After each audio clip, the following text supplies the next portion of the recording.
ricorrenze, commemorazioni, rilevamenti demoscopici e musica per voi. La verità è che sono cattivo, ma questo cambierà. Io cambierò. È l'ultima volta che faccio cose come questa. Metto la testa a posto, vado avanti, rigo dritto, scelgo la vita. Già adesso non vedo l'ora. Diventerò esattamente come voi.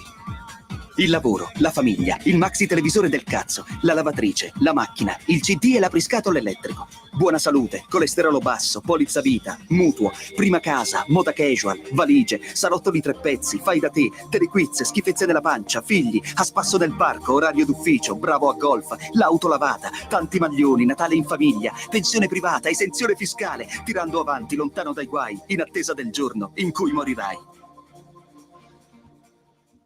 Il conto alla rovescia 3, 2, 1, 0.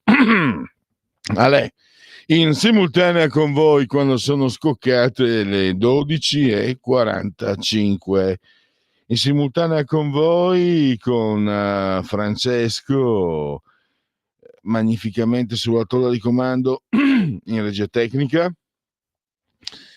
e poi sottoscritto il suo avatar, naturalmente Cicce Barbù. Entrambi siamo sospesi a 137,6 metri sopra il livello del mare.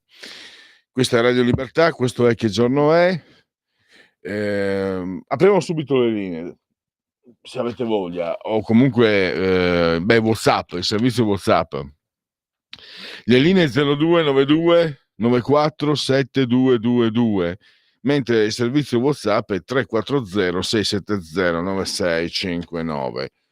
Proseguiamo con i convenevoli formulaici, esaudiamoli ed esauriamoli, ricordandovi intanto le piattaforme dalle quali potete seguire queste trasmissioni, cioè Radio Libertà, vale a dire la Radio DAB, vale a dire il sito radiolibertà.net, vale a dire le applicazioni iOS e Android che vi permettono attraverso i vostri cellulari di seguirci ovunque siate sulla crosta terrestre.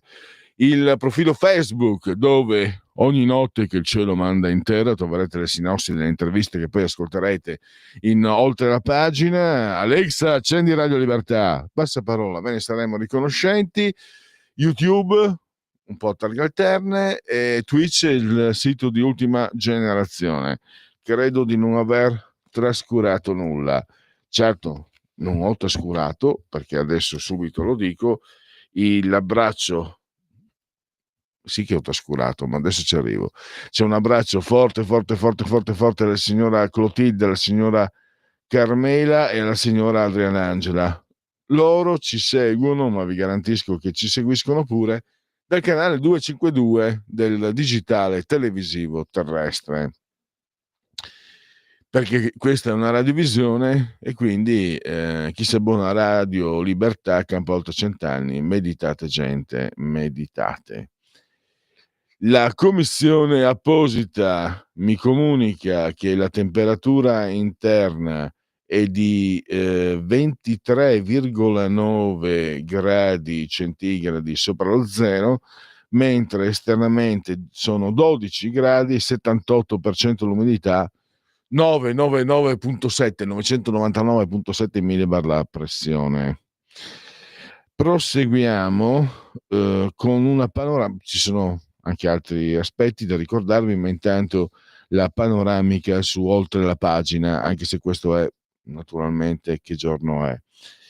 Abbiamo Zelensky, abbiamo la legge sul femminicidio e abbiamo l'Europa. Io direi che siamo sul pezzo.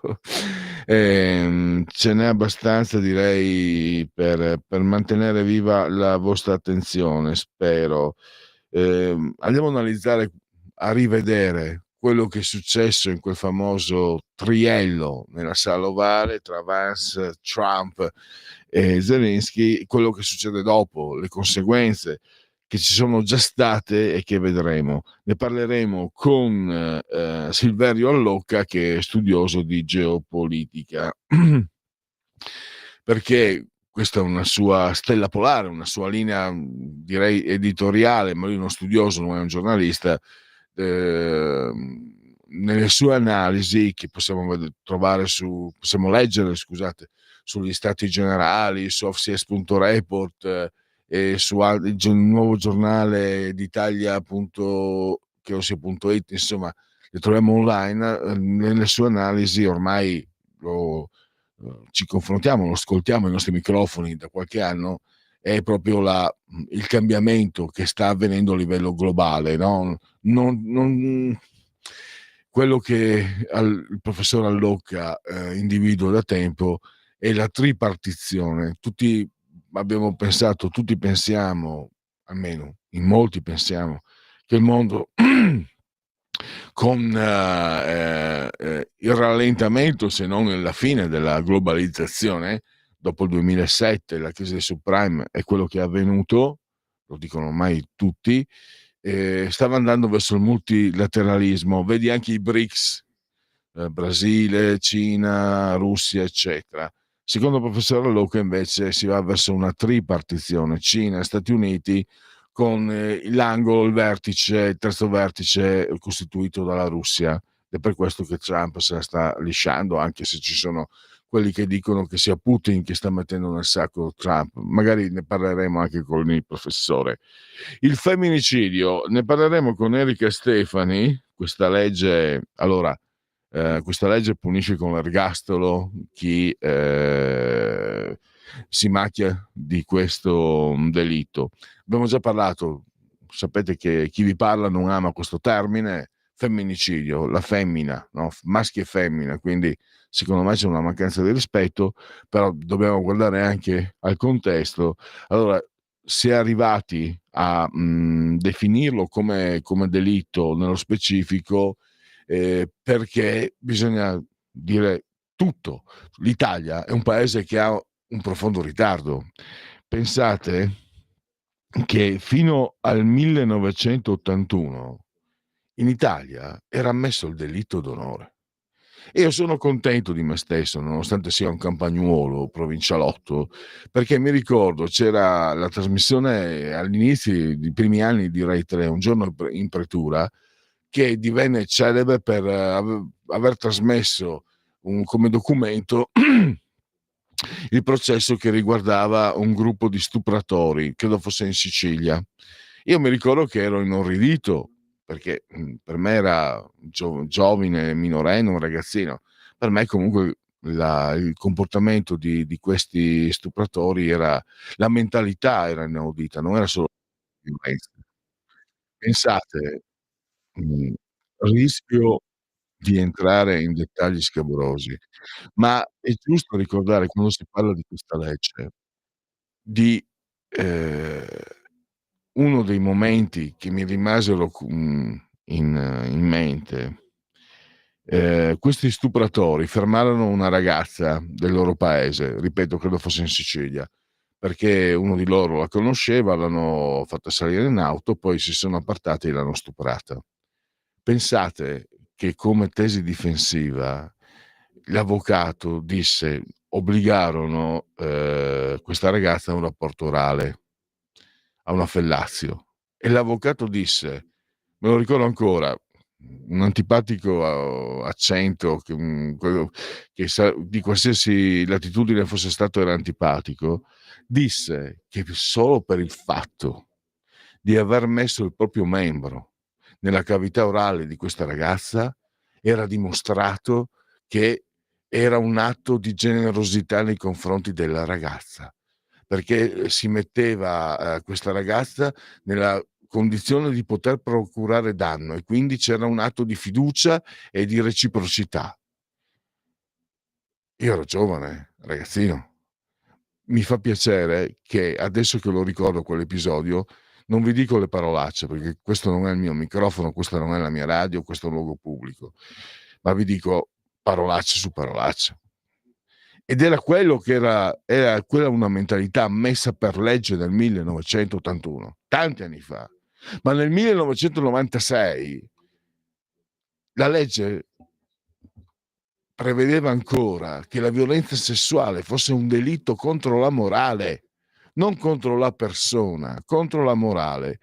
E quindi questa legge sul femminicidio vuole anche essere un timbro culturale per certi aspetti, ma sentiremo Enrica Stefani, che è segretario del Senato, parlare nello specifico. Io da questo punto di vista lascio aperto il dibattito, ma non è necessario, ma non serve che siano le leggi, non devono essere le leggi, noi siamo lo Stato, eccetera, eccetera. Mi considero piuttosto libertario, meno Stato c'è, meglio è, secondo me, però non c'è dubbio anche che questo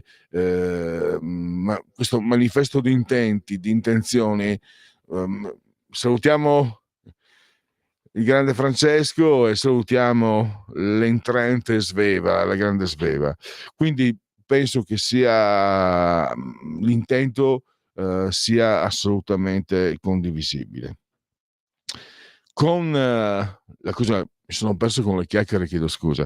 Con Enrica Stefani, quello di cui parleremo è quello che è successo ieri, è stata approvata all'interno di questa proposta di legge che è diventata legge anche una proposta che impedisce all'imputato di femminicidio di distruggere una prova. Perché? Ed era un assurdo.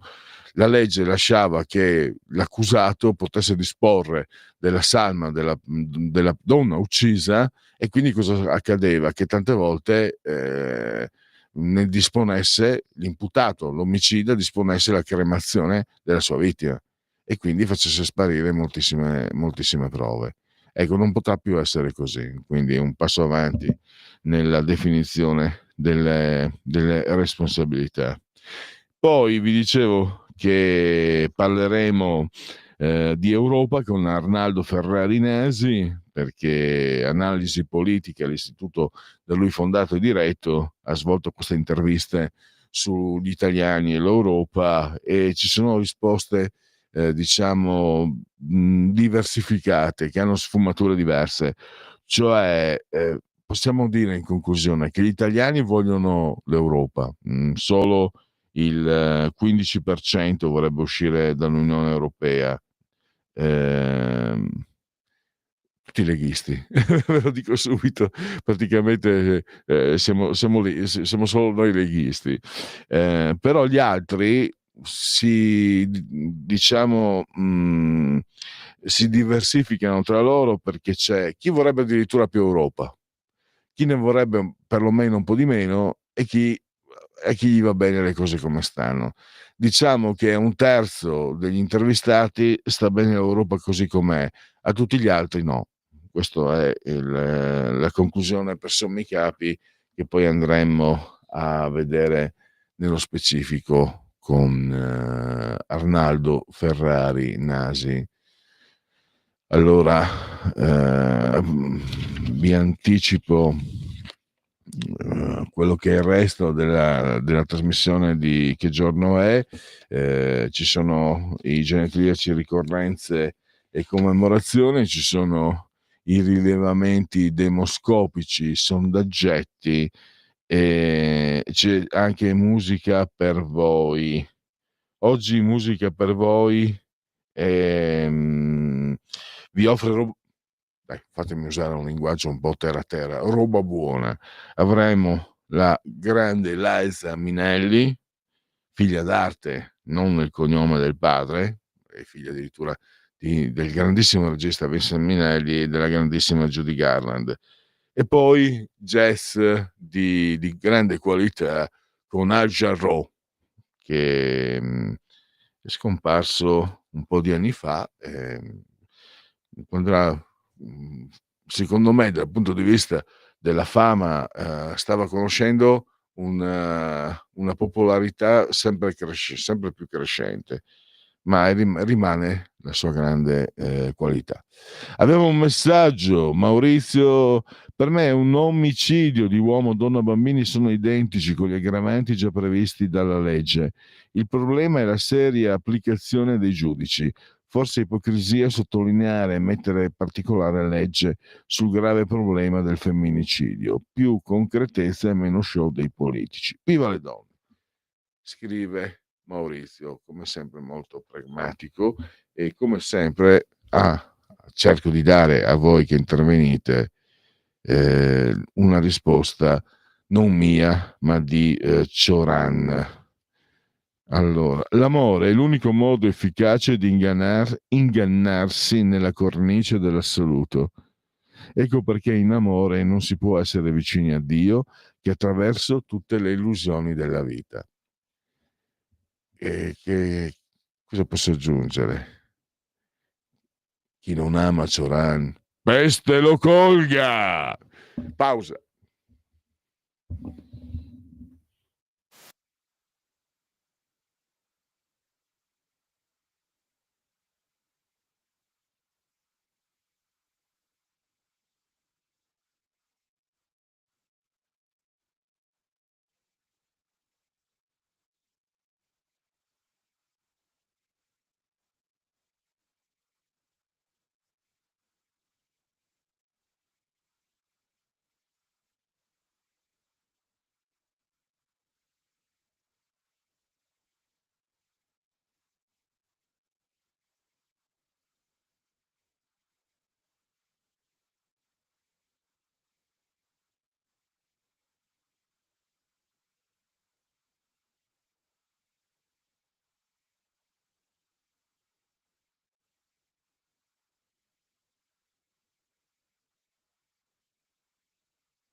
Dal produttore al consumatore, Sicurbet produce impianti d'allarme per case, negozi, uffici e capannoni e oggi ti presenta Dialogos, l'unico antifurto senza fili che ti permette di rimanere in casa d'allarme inserito e a finestre aperte. Sicurbet offre l'impianto d'allarme senza fili a partire da €950 con 2 anni di garanzia integrale. Telefonate subito al numero 348 71 59 492 per conoscere Dialogos e alle prime 5 telefonate il combinatore telefonico è in regalo.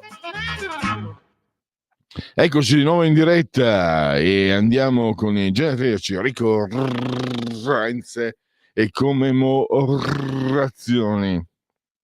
Ma io non sono ispanico, sono veneto, friulano, perché io non sopporto i telecronisti italiani, ma proprio non li sopporto. E quindi le telecronache che ascolto, le telecronache che mi piace molto, piacciono i telecronisti spagnoli. C'è anche Don Fito de Palma come commentatore, che in realtà italo-argentino, ma con il commento in castigliano, in spagnuolo. E per chi bene o male conosce la lingua veneta, anche se non è un parlante, è comprensibile al 70-80%. Perché vi dico tutto questo? Perché ieri la partita dell'Inter, e c'era il commentatore che quando toccava cioè, praticamente Acerbi aveva non meno di 12-13 R nel suo cognome. Acerbi. Mi è venuto in mente che io appunto genetriaci ricorrenze come razioni, ma non volevo scimmiottare gli spagnoli, così è venuto così. Allora, abbiamo genetriaci del 22º, 20° giorno di ventoso, mese del calendario repubblicano. Per tutti è un mercoledì, un miarqui 12 di marzo, anno domini 2025-2025, che dire si voglia. Noi non possiamo non commemorare e celebrare la memoria di Gaspare Campari da Pavia. Campari, basta il cognome, grazie, scomparso nel 1882 peraltro, ma comunque Cavalier Campari, immagino minimo sia stato nominato cavaliere, non so se nel 1882 questa onorificenza era prevista, ma in ogni caso, dottor Campari, signor Campari, grazie. Grazie a nome di tanti che inauguriamo i nostri pasti con l'omonimo aperitivo. Edoardo Scarpetta, Edoardo, poi lui ebbe 3 figli fuori dal matrimonio, Edoardo, Peppino, Titino e Titina De Filippo, no? Erano De Filippo, quindi Edoardo. Qui ci vorrebbe uno più colto, preparato di me, perché da ragazzo, quando si parlava del grande Edoardo, il teatro di Edoardo, io pensavo fosse Edoardo De Filippo, che è stato un gigante assoluto, però da quello che ho capito si alludeva invece a suo papà, il padre, Edoardo Scarpetta. Non è che si cadesse male né da una parte né dall'altra, ma era per puntualizzare, per essere anche un po' pignuoli, che ogni tanto quando c'avevo il notturno, che esperienza. L'ho letto, l'ho portato anche a un esame insieme a altri 25 romanzi, uno più bello dell'altro. Anche notturno, sto parlando del Vate, sto parlando di Gabriele D'Annunzio. Piove sui nostri volti, salmastri e arsi.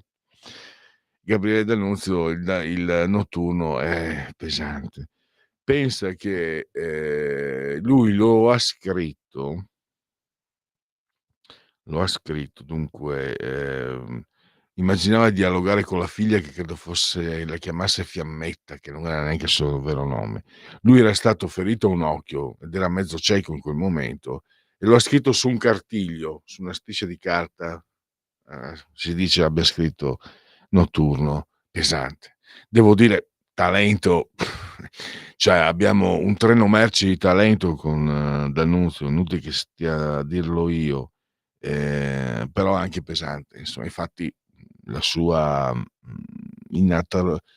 innaturalità gli viene rimproverata. Va detto però che alcuni dei più grandi tra poeti e scrittori del Novecento sono debitori nei confronti di D'Annunzio, addirittura Montale, che se ne scosta, se ne distacca, però non può non partire da lì, e non solo Montale. Il privilegio dei morti, ha detto D'Annunzio. Qual è il privilegio dei morti? Questo secondo voi è il privilegio dei morti? Beh, ce lo dice D'Annunzio. Non moriranno più. Poi abbiamo un grande artista nell'astratto, però non so con chi parlavo, che era rimasto colpito, no? Non mi ricordo l'interlocutore, forse addirittura uno di voi ascoltatori, non ricordo, critico nei confronti dell'arte astratta, perché nell'arte astratta vediamo chiaramente degli imbrogli, dai, non prendiamoci in giro. ma davvero, cioè, io mi ricordo nelle lezioni all'Accademia di Belle Arti, quindi sto parlando di un luogo deputato alla materia, ci spiegava questo insegnante che un importante pittore astratto veneto, era del Padovano credo fosse, lui raccontava come i suoi familiari, i suoi eredi, quando lui era in punto di morte, mandavano i suoi allievi, quelli del suo atelier, con i loro quadri e gli facevano firmare a lui per prendere soldi, insomma. Quindi ecco, credo che ai tempi di Michelangelo, di Caravaggio, che anche lui era un Michelangelo, ai tempi insomma, ma anche della pittura del 600 eccetera, o sapevi fare le cose o non c'era trippa per gatti. Allora, Alberto Burri però appunto esprimeva un'arte che sapeva coinvolgere lo spettatore, l'osservatore. E poi io, siccome leggo i giornali alle 4:30, 5, certe volte faccio delle crisi temporali. Non so se l'ho letta stanotte o se l'ho letta ieri notte. Sono riportate su Il Fatto Quotidiano, sulla Verità, sul Giornale e anche su Libero, alcuni stralci dell'ultimo libro, Dynasty di Giordano.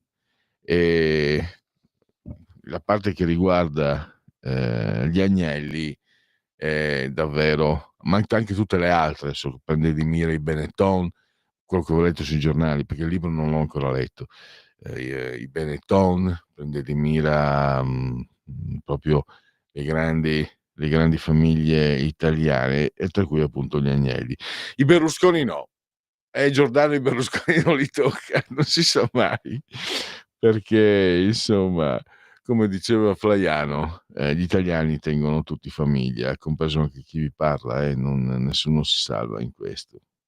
C'è una misura, Sveva è troppo giovane, ma il peso degli Agnelli. Allora, Sveva, ti uso un brutto termine, scusa se ti prendo come interlocutrice, però è per raccontare anche quelli che sono ricordi e cronaca. Al liceo, che lo fosse il 1979-80, avevo compagni di classe di sinistra che leggevano Repubblica e mi fanno leggere una notizia da Repubblica che parlava di un coinvolgimento di Gianni Agnelli in un'inchiesta, riguardava, non so se erano tangenti su autostrade e cose del genere. Io, che non ho mai avuto simpatia per Agnelli, naturalmente sono trasalito, ecco, guarda qua, è dimostrato, eccetera, eccetera. La prendo lunga, ma poi arrivo al dunque. Vado a casa e voglio vedere i telegiornali. Li ho guardati tutti, Sveva, c'era Rai 1 e Rai 2, poi TG3 era da poco Rai 3. Il primo telegiornale Rai che ha parlato di questo caso è stato il TG2 all'1 di notte, all'interno proprio messa tra le altre notizie. Questo dà l'idea del potere incredibile che aveva Gianni Agnelli, che aveva la famiglia Agnelli. Sono trasalito quando alcuni anni fa, anche sulla Stampa, venne riportato il giudizio che Gianni Agnelli dava del nipote Andrea Agnelli: monociglio e troppi denti in bocca. Cioè, una cosa del genere, francamente, fino agli anni 2000 non sarebbe mai accaduta. Attenzione, torniamo indietro, anche dopo la sua morte, è morto nel 2003 Gianni Agnelli, quando il nipote Lapo Elkan venne coinvolto in quel caso, lui che era travestito, cocaina, eccetera, eccetera, il direttore dell'ANSA, credo fosse Anselmi, ma il nome è meglio che non lo faccio perché non vorrei sbagliare nome, doveva diventare direttore del Corriere.it. Diede la notizia, questa notizia, non diciamo incontrò l'avversità dell'entourage Agnelli e non diventò più direttore del Corriere, per dire il potere. Adesso addirittura, e chiudiamo il cerchio, come diciamo sono cambiati i tempi, quando Elkann, il papà degli Elkann, che sono proprietari della Exor, Stellantis, eccetera, scrisse un articolo su Repubblica, i Lanzichenecchi, molto discusso. Io ho letto sui giornali un altro pensiero che mai sarebbe potuto emergere, cioè questa notizia. Aveva ragione l'avvocato Agnelli, Gianni Agnelli, quando disse: con tutti gli ebrei intelligenti che ci sono, possibile che mia figlia si sia sposata con il più stupido? Questo l'ho fatto a lunga. È vero che di mezzo ci sono 40 anni di storia, però diciamo intanto dalla misura di come sia effimera la gloria mondana, sia effimera la nostra mondanità. Passiamo e qualcuno ha detto che noi moriamo quando qualcuno a una cena dirà: come si chiamava? Alberto, quello là, ti ricordi quello che faceva la radio, quello grasso con la barba, come cazzo si chiamava? Eh, Pierpaolo, era lì che aveva quel cazzo di accento mezzo veneto, mi ricordo, ma te lo ricordi? Ma aspetta, ma di chi stai parlando? Quello pelato che no, quell'altro, quello che aveva il barbone. No, non mi ricordo. E lì sarei morto definitivamente. E lì saremmo completamente definitivamente scomparsi. Allora, allegria, Joe Fagan, tecnico del Liverpool, stiamo parlando di calcio. Io mi considero di media cultura un discreto lettore. Io l'ho letto, a me no, tu l'hai letto Sulla strada di Kerouac, Sveva. DDC. A me, cioè, la Beat Generation, io parlo magari mi confronto con persone più colte, più preparate, più intelligenti di me. Più intelligenti di me io non sono più intelligente degli altri, assolutamente, ma più intelligenti di me ne vedo pochi in giro. Presuntuoso, stai zitto, vergognati. Però a parte gli scherzi, Sulla strada io l'ho letto e francamente probabilmente non l'ho capito, perché mi era successo addirittura con Céline, quindi ci sta. Jack Kerouac, Beat Generation, la stirpe dei Bacigalupo. Lui era del portiere del Grande Torino, ma ci sono stati più. Ah no, mi confondo. Lui era solo Valerio Bacigalupo. Lui era portiere del Grande Torino. La sua frase era: il pallone è un nemico che non deve entrare in casa. Hai capito cos'era il Grande Torino? Una grande attrice, Piera degli Esposti, raccontava in un'intervista, è morta nel 2021, mi ricordo una vecchia intervista, un personaggio davvero originale, raccontava che lei era innamorata persa di Robert Mitchum e a un certo punto della sua carriera, credo fosse un festival, a Bologna, lei era bolognese, incontra Robert Mitchum, era sempre chiaramente attrice, lui attore, eccetera.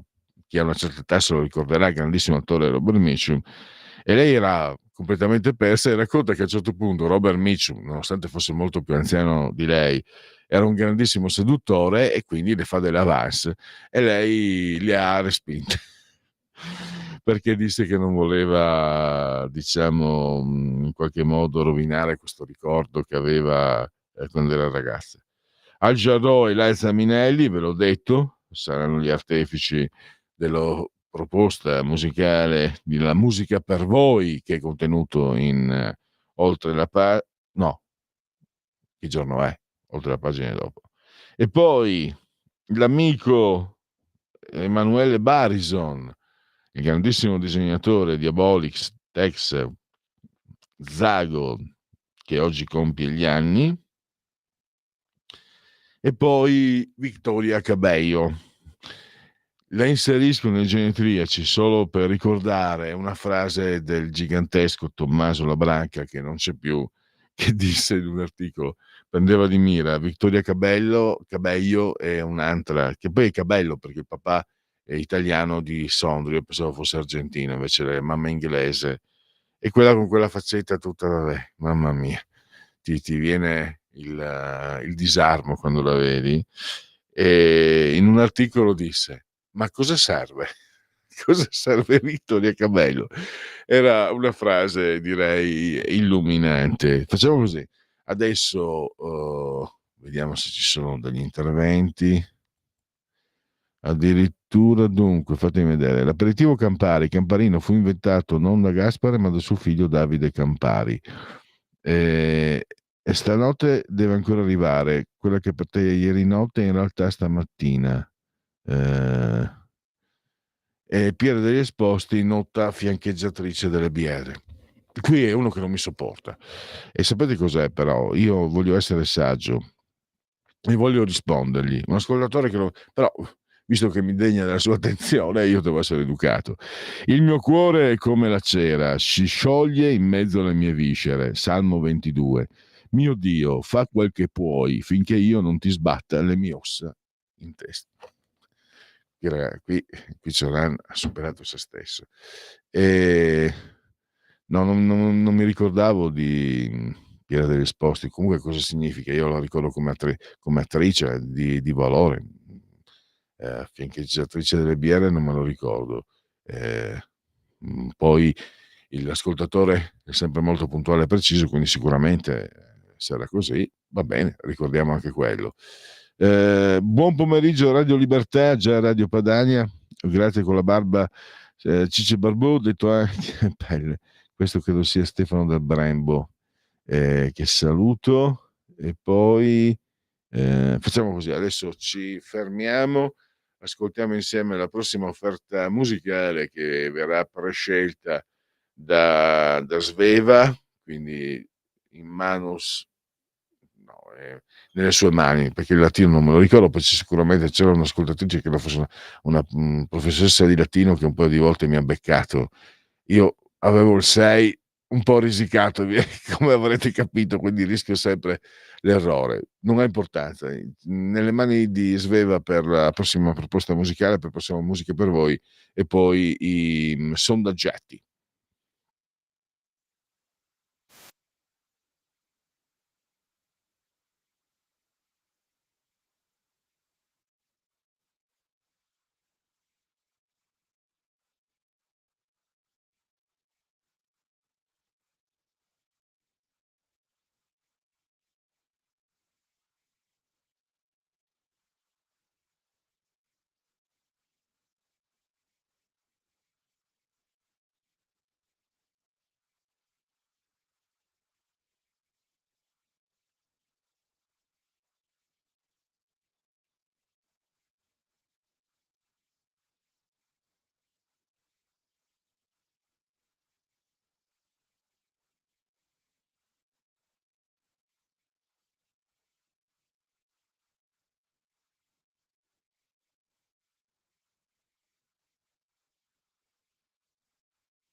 Eccoci. Allora andiamo. Si parlava di taxi, perché beh, possiamo condividere. Sveva per necessità ha preso un taxi con la Tesla. La Tesla, un taxi. Scusate se sono un provincialotto, ma non me l'aspettavo proprio. Devo dire che Sveva, che invece è una cittadina della capitale di Roma, devo dire che ed è anche giovane, devo dire che mi diceva di essere rimasta sorpresa anche lei. Un taxi, l'emozione di salire su una Tesla, che ho visto che le azioni sono precipitate. Allora, così Musk sarà in ambasce.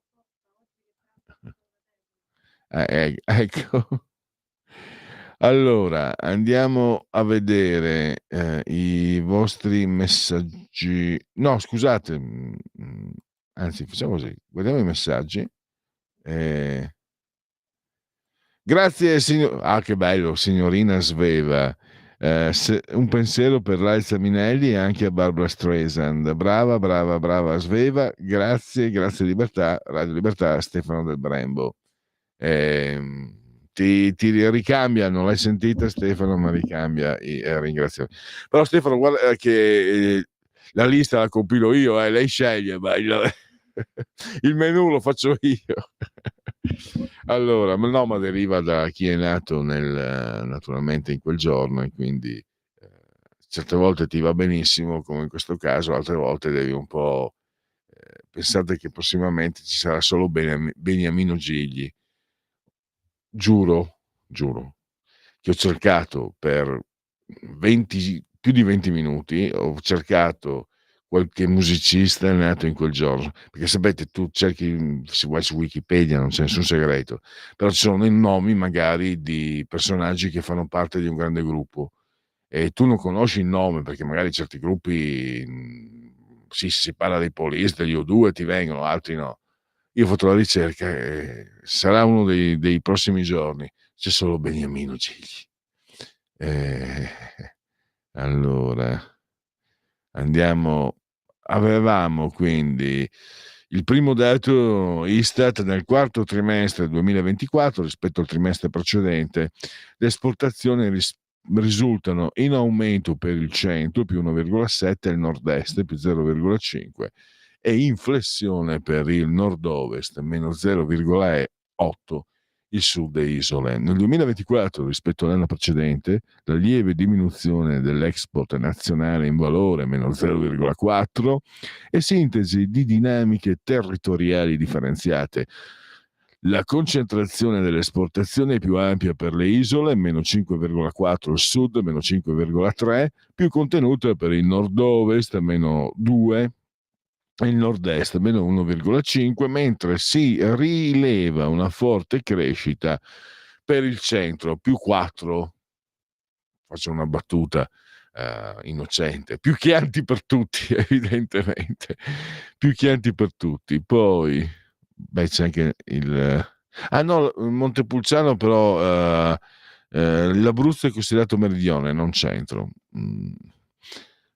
Poi questo è un sondaggio Osservatorio Italia, realizzato Quorum Utrend, il committente Sky TG24, quindi siamo a sinistra più o meno. Fiducia nei leaders: Sergio Mattarella 64, Meloni 35, Tajani 28, Conte 28, Schlein 25, Salvini 18, Calenda 17, Renzi 11. Fiducia in Zelensky 28, in Macron 25, in Donald Trump 20. E poi fiducia, intenzione di voto. No, questo è una questione diversa dall'intenzione di voto. Secondo lei le leggi sul possesso d'armi in Italia dovrebbero essere più stringenti o permissive? Più stringenti, lo chiede il 57%, vanno bene così come sono il 23%. E poi qui abbiamo questo lungo sondaggio interminabile, direi che Le intenzioni di voto, dai, chiudiamo con le intenzioni di voto. Fratelli d'Italia 28,2, PD 23,1, 5 Stelle 11,6, Forza Italia 9, Lega 8,5, Alleanza Verdi Sinistra 6, Azione Calenda 3, Italia Viva Renzi 1,9. Togliamo la condivision, se c'è, se non c'è la togliamo lo stesso, e andiamo a vedere l'ultimo aggiornamento. Allora, ce ne sono diverse di Tesla Taxi a Milano. La prima l'ha comprata usata ad Amsterdam e si è fatto ritorno a Milano in auto in una sola tirata. Anzi, a Monza perché il proprietario era un tassista monzese. Eh, io prendo rarissime volte i taxi, anche Sveva, quindi c'è stata questa sorpresa. Comunque, la domanda terra a terra è complimenti, non è neanche una considerazione, complimenti ai taxisti perché la Tesla è carissima, quindi se un taxista si permette la Tesla vuol dire che gli affari vanno bene, e siccome io sono scevro da qualsiasi invidia sociale vorrei che gli affari andassero bene a tutti, ai ricchi e anche ai meno ricchi, perché se uno è meno ricco vuol dire che gli affari non gli vanno tanto bene. Prima di tutto, quindi mi auguro che gli affari vadano bene ai meno ricchi e ai poveri, dai, e diversamente ricchi, cioè a noi ma ai poveri oppure quelli come noi comuni. E poi se vanno bene ai ricchi, skate fa skate, diceva mio padre, quindi se vanno bene gli affari ai ricchi, poi alla fine c'è neanche per noi che ricchi non siamo. Allora, saggezza, perle di saggezza.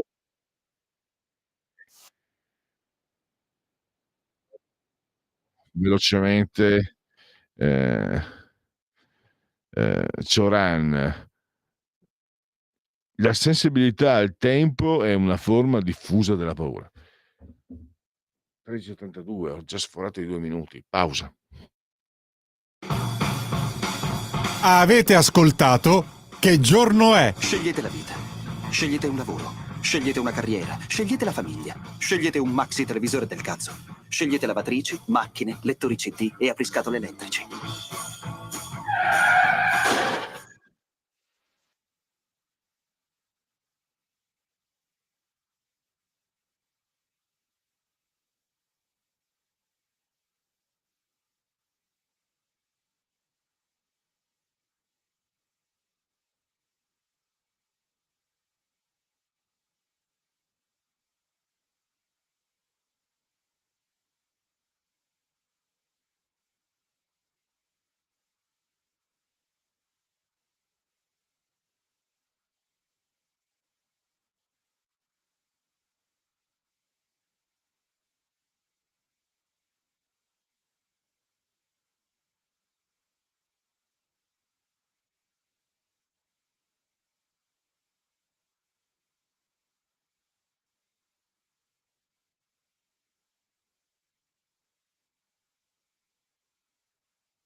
Va ora in onda Oltre la pagina.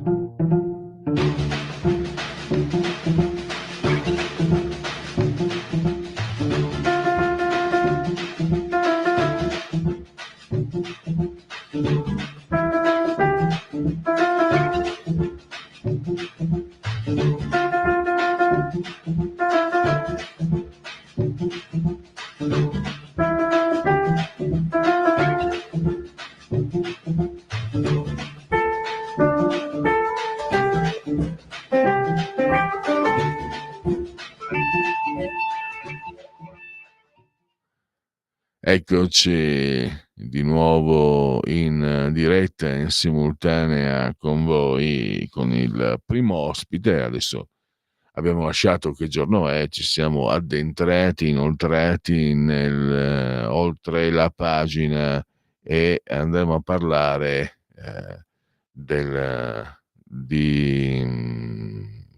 ancora, perché pensi che una Mercedes costi meno di una Tesla? Giriamo sempre sui 100.000 euro, che è la normalità, basta usarle con relativi pochi chilometri. Ne ho imparato un'altra sui taxi. Allora, andiamo avanti con il primo ospite, lo studioso di geopolitica. Vi ho detto, possiamo leggerlo online e non solo su statigenerali.com oppure offcs.report, anche il Nuovo Giornale e altro ancora, e possiamo ascoltarlo, soprattutto quello che ci interessa di più, possiamo ascoltarlo qui ai nostri microfoni. Sto parlando del professor Silverio Allocca, che abbiamo in collegamento. Professore, se mi senti, benvenuto. Benissimo, ciao, buongiorno a tutti. Grazie per essere ancora con noi. Partiamo dagli sviluppi di quello che è stato, qualcuno l'ha chiamato significativamente il triello, no? alla Casa Bianca, Stanza Ovale, Zelensky, Vance, Trump. Allora, quello che è successo non è successo per caso. Tu hai scritto che Zelensky ha commesso degli errori, non ha capito per esempio che aveva una possibilità, l'unica possibilità che aveva era quella che gli veniva offerta da Trump. Hai anche ricordato come la storia insegni che col Vietnam, ma anche più recentemente con la Siria, con l'Afghanistan, chi si è trovato in situazioni come simili a quelli in qualche modo a quelle dell'Ucraina, non hanno avuto le stesse chance che in qualche modo ha, grazie anche a Trump, Zelensky.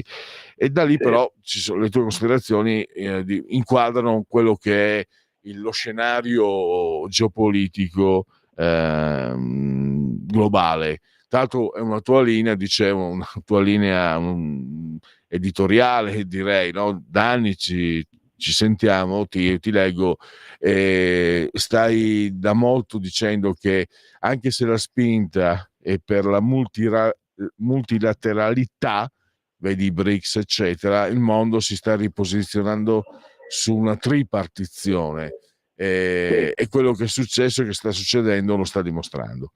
A te la parola, professor Allocca. Allora, diciamo che la situazione è abbastanza complessa, perché tutto sommato Trump sta di fatto tentando il colpo gobbo, nel senso che notavo nel pezzo che ho scritto come anche il Make America Great Again non sia stato preso in considerazione in tutte le sue parti. Notavo che quel again fa riferimento a una situazione che non è quella che Trump vede.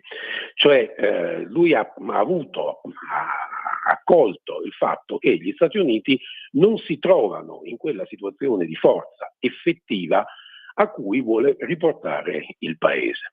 E questo è un punto piuttosto importante, perché ci permette di capire le motivazioni della sua strategia. che ha colto abbastanza di sorpresa soprattutto gli europei, che di fatto si sono bellamente appiattiti durante il periodo della presidenza Biden su quelli che erano gli orientamenti conseguenti a una lettura della fine della guerra fredda che è stata fatta soprattutto dai democratici negli Stati Uniti, che ha prodotto la globalizzazione e tutto quello che ne è conseguito, che andava completamente in direzione opposta a quella che era l'indicazione che aveva dato quello che io definisco né per amore né per odio, ma semplicemente per una questione contingente, uno degli ultimi, se non l'ultimo statista del secolo scorso che il mondo ha avuto effettivamente, che era Kissinger. Kissinger, quando è finita la guerra fredda, non voleva che gli Stati Uniti si comportassero con la Russia come da vincitori e quindi che puntassero a una leadership unica a livello globale. Lui diceva il pericolo effettivo è rappresentato dalla Cina. La globalizzazione potenzierà la Cina, così come è stato, e questo creerà un grosso problema sia all'Occidente e di fatto anche alla Russia, che si era offerta di fare addirittura parte a pieno titolo della NATO. Questo non è stato recepito, questa lettura di Kissinger non è stata recepita dall'establishment americano, che ha puntato a fare che cosa? A contenere, ad accerchiare di fatto la Russia e isolarla. E questo è stato l'errore più grosso che gli Stati Uniti potessero compiere. Gli europei lasciamoli perdere, perché più o meno si stanno rivelando semplicemente per una pletora di lacchè che di fatto non hanno né un'idea, né un orientamento, né una visione strategica, né altro, presi come sono dalle piccole beghe della loro storia. Cercano di, un po' come i capponi di Renzo, no? Si beccano fra di loro per assurgere in qualche modo a una leadership in un'Europa che di fatto è nata come l'euro per esigenze strategiche ben precise degli Stati Uniti. E quindi che cosa è successo? È successo che arrivati a un certo punto è capitato quello che Kissinger voleva evitare, cioè spingere la Russia nelle braccia della Cina. A questo punto siamo arrivati al conflitto in Ucraina e a questo punto di che cosa si rende conto Trump? Che c'è una carta da giocare molto potente. Perché? Perché Putin si trova in una condizione in una condizione un po' complessa per quello che riguarda i rapporti con la Cina, in quanto il sostegno economico il mercato cinese ha permesso alla Russia di poter continuare a sopravvivere e vivere dal punto di vista economico. E questo però non va bene evidentemente a Mosca, perché relega il Cremlino in una posizione di subalternità.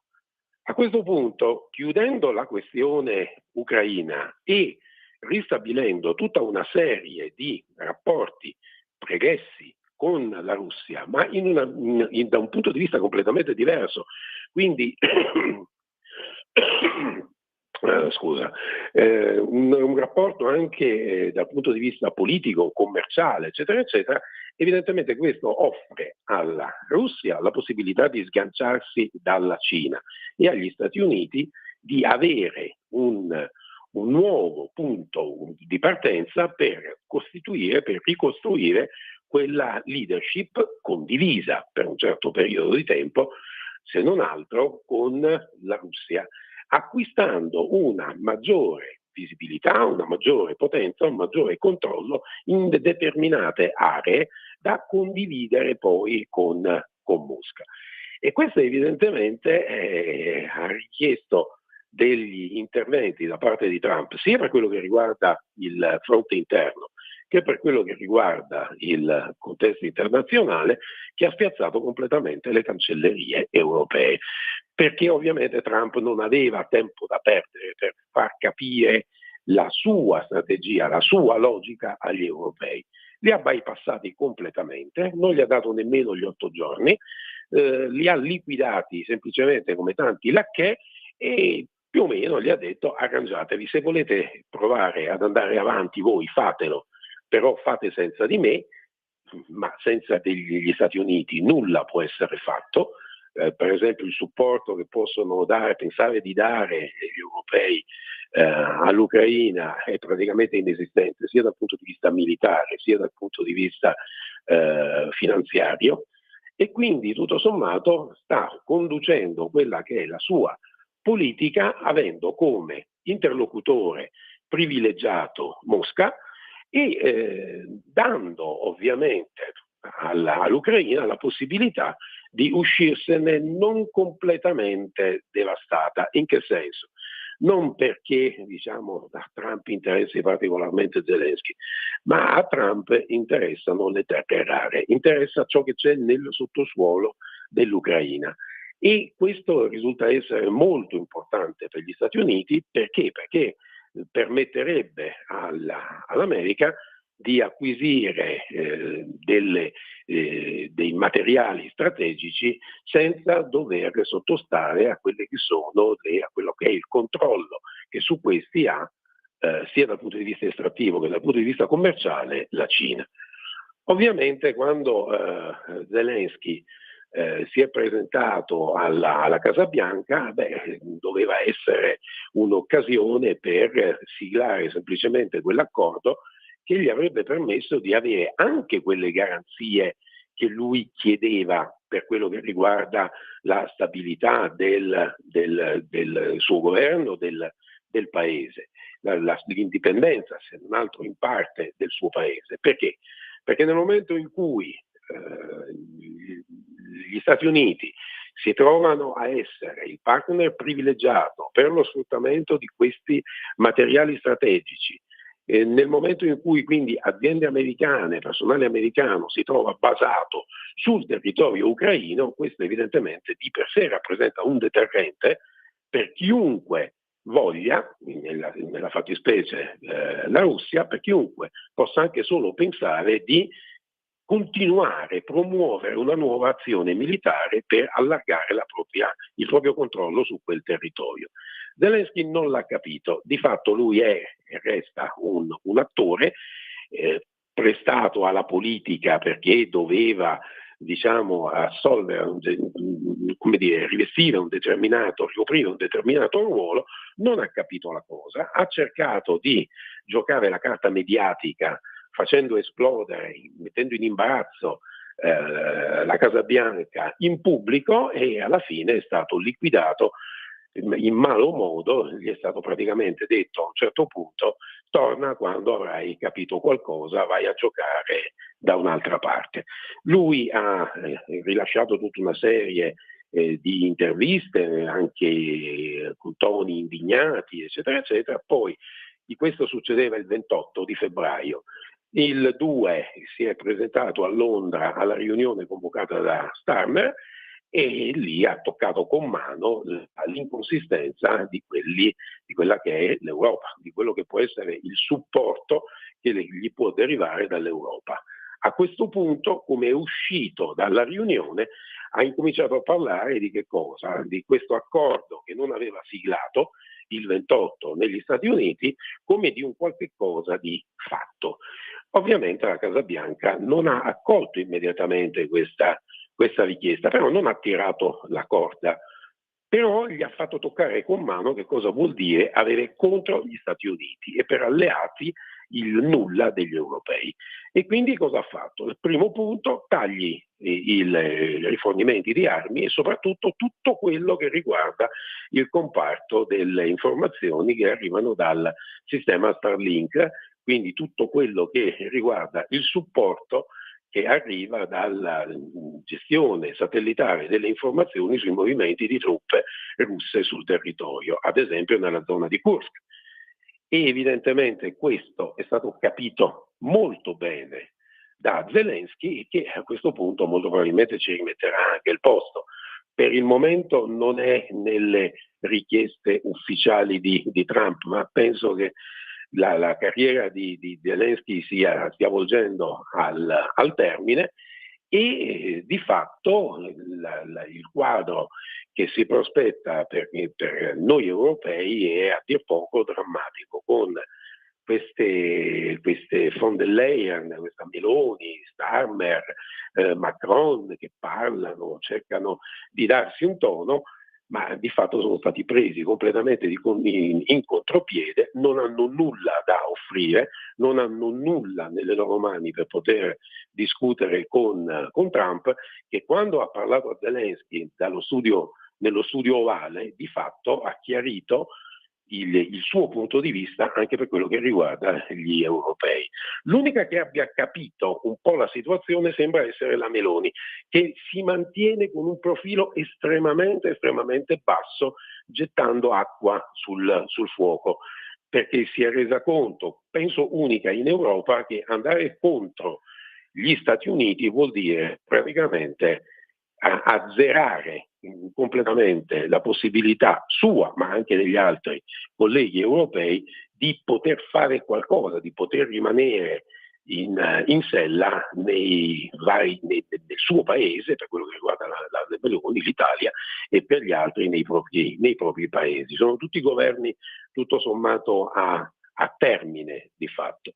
E una situazione di questo genere, diciamo, è abbastanza complessa per quelli che possono essere i risvolti da qui a qualche mese.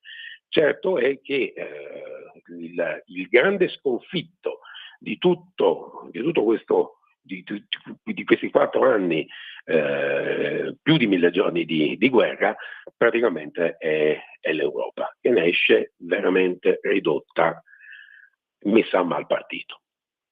La Cina si mantiene prudentemente in silenzio, ha mangiato la foglia, plaude l'iniziativa di pace di Trump, ma evidentemente non è che gli piaccia molto una situazione di questo genere, che va ad alterare gli equilibri che aveva costruito fino a poco tempo fa.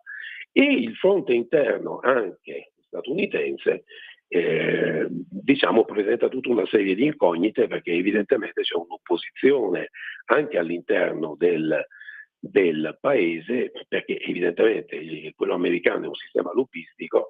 Chi ha supportato Biden lo ha fatto per ben precisi interessi, che evidentemente in questo momento si trovano a essere minati alla radice. E Trump è meno folle di quello che può sembrare, può piacere o non piacere, però diciamo ha una visione che ha una sua logica, ha una sua consistenza. Capirlo sarebbe importante per gli europei, il problema è come riuscire a fare un'inversione a 180 gradi dopo essersi compromessi, aver perso la faccia completamente prostituendosi letteralmente l'amministrazione Biden e facendo delle promesse, rilasciando delle dichiarazioni, facendo delle promesse assurde che non sono in grado di mantenere all'Ucraina. E quindi questo è, diciamo, il quadro al momento. Sì, pronto, sì, dicevo, scusami, tu hai ricordato anche, riallacciandomi a quello che dicevi di Giorgia Meloni, insegna molto questo modo di dire, questa frase, no, di Kissinger: essere nemico degli Stati Uniti è pericoloso, ma essere amico può essere fatale. Vale ancora, mi sembra, quindi. Diciamo sì. Quello che risulta essere piuttosto interessante da notare è che quello che sta facendo Trump è mettere in evidenza quelli che sono stati i rapporti di forza effettivi dell'Europa e rispetto agli Stati Uniti. Cioè in questo momento per la situazione che devono affrontare gli Stati Uniti è tale per cui di fatto non c'è il tempo materiale per assecondare, per un gioco delle parti. Il tempo stringe, lui ha un determinato programma, vuole portarlo a termine, è logico, lucido, ha il potere per poterlo attuare e cerca di attuarlo. E dargli torto? Sinceramente no. Sarebbero gli europei a dover fare, come dire, un po' mea culpa, recitare il mea culpa, evitando di lanciare delle campagne di riarmo abbastanza ridicole o continuare ad affidarsi a personaggi come l'ex Presidente del Consiglio Prodi, che ha rilasciato ultimamente una dichiarazione che, se non è ridicola, non saprei come definirla, che ha detto no, perché se noi ci riarmiamo poi messi tutti insieme noi abbiamo una potenza militare tale per cui Mosca viene immediatamente fermata. Ecco, siamo a questi livelli, diciamo, i personaggi più in vista che si stanno esprimendo in questi giorni, in queste settimane, se sono del calibro di un Prodi, siamo messi decisamente male. E non è che lui sia più, come dire, ridicolo in quello che ha detto di uno Starmer o di un Macron o di altri che hanno parlato e si sono espressi in questo senso. Siamo all'assurdo, come giustamente aveva notato anche il generale Vannacci, dice ma scusa, fino a poco tempo fa la Russia conduceva la propria guerra un altro po' utilizzando le manghette e rubando i processori dalle lavatrici degli ucraini e attualmente abbiamo bisogno di spendere 800 miliardi di euro per riarmarci, per fronteggiare la minaccia di Mosca. Allo stato attuale l'unica minaccia che Mosca rappresenta per l'Europa e per le poltrone di coloro che hanno portato avanti questa retorica stupida appiattendosi su quella che era la politica di Biden, che tutto sommato poi di Biden, viste le condizioni di salute e vista la ben poca visione politica e strategica della sua vicepresidente, sarebbe interessante sapere e capire chi effettivamente ha governato durante i 4 anni della presidenza Biden. Siamo arrivati allora alla fine, 13:59. Dobbiamo chiudere, professor Allocca. Io ti ringrazio anche per questo nuovo contributo e quindi a risentirci a presto. Vi ringrazio voi, buona giornata e a risentirci. Allora, siamo...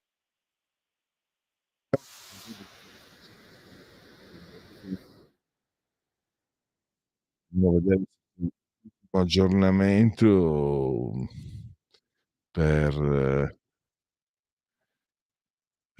via libera dall'Eurocamera al piano per il riarmo dell'Unione Europea. E questa è una notizia di cui assolutamente parleremo. Carlina dispettosa, ti ricordi quello grasso col barbone che parlava con l'accento veneto? Carlina, ti voglio bene sul serio e ti dedico anche a te una... No, se mi sentisse una cioranata è brutto, però cioranzi. In Dio si è più soli che in una soffitta parigina. In Dio si è più soli che in una soffitta parigina. Andiamo all'intervallo. Tra poco con Erika Stefani e femminicidio.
Coming Soon Radio, quotidiano di informazione cinematografica.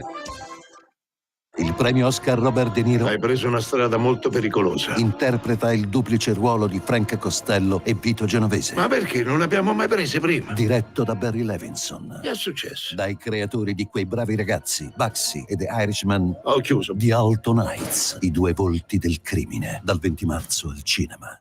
Nicola, hanno rapito un'altra giornalista a Baghdad. Se c'è la possibilità di trattare, trattiamo. Tratto da una storia vera. Mi chiamo Nicola Calipari, dirigo l'ufficio ricerca del Sismi. Più tentativi si fanno e più la confusione aumenta. E chi è che valuta questa confusione? Tu? Sì! Un'intensa performance. La riporti a casa, vero? La riporti. Il Nibbio, dal 6 marzo al cinema. La critica è unanime e Real Pain è uno dei migliori film dell'anno. Io e Dave siamo cugini. Nostra nonna era di qui, così Dave ha pensato a questo tour polacco geriatrico con voi, brave persone. Candidato a 2 premi Oscar. Gli voglio bene e lo odio e vorrei essere lui. È Real Pain, dal 27 febbraio solo al cinema. A marzo, E lo sbirro diventa gangster. il film più adrenalinico dell'anno Tu non sei un killer, io sì. arriva solo al cinema. Andiamo! Sei pronto? Ci puoi scommettere. Gerard Butler, nella tana dei lupi 2, Pantera, Nessuno può fregarmi. dal 6 marzo al cinema. A febbraio Va tutto bene, signora Darcy? Oh mio Dio, sotto quest'albero crescono uomini. Bridget Jones ritorna Piccolo Darcy, che si dice? per un ultimo capitolo. Bridget Jones, è ora di vivere. Ti ho messa su Tinder. Bridget Jones, un amore di ragazzo, dal 27 febbraio al cinema. Eccoci di nuovo, Radio Libertà, oltre la pagina e soprattutto qui Parlamento. Parleremo di femminicidio e di questa legge che impedisce all'imputato di distruggere le prove del proprio reato. Lo faremo tra pochissimo con Erika Stefani. Partiamo con la sigla. Qui Parlamento. Dunque, intanto do il benvenuto e grazie alla senatrice Erika Stefani, segretario a Palazzo Madama. Benvenuta senatrice Stefani, grazie per essere qui con noi. Sì, grazie a voi tutti, un saluto a tutti coloro che ci stanno seguendo. Allora, questa proposta, credo fosse, no, di legge, è stata approvata ieri all'unanimità, si inserisce nella misura per il riconoscimento del femminicidio per l'ergastolo al colpevole, ed è una norma che rende ancora più efficace, perché devo dire, lei mi corregga, è anche avvocato, quindi anche persona di legge. Io sono rimasto stupito anche per la mia ignoranza, perché sei stato tenuto a saperlo. Non credevo che un imputato potesse disporre della cremazione della persona, della congiunta. È una cosa mi ha lasciato, cioè sono cascato dal mondo. Adesso devo dire è stata la Lega a proporre, però comunque il voto all'unanimità, questo lo dobbiamo riconoscere. Parliamo allora di quanto sia importante questo provvedimento. E anche naturalmente, senatrice, assolutamente, sono passati pochi giorni, parliamo anche dell'ergastolo per i colpevoli di femminicidio, quanto sia importante dal punto di vista culturale. Poi gli do la parola perché, senatrice, io ho trovato assolutamente giusto ricordare che fino al 1996 la violenza sulla donna era un reato contro la morale, non contro la persona. Mi vergogno come maschio, e fino al 1981 c'era addirittura il delitto d'onore. L'81 è molto lontano, però io a una certa età, francamente anche allora dava scandalo che ci fosse il delitto d'onore.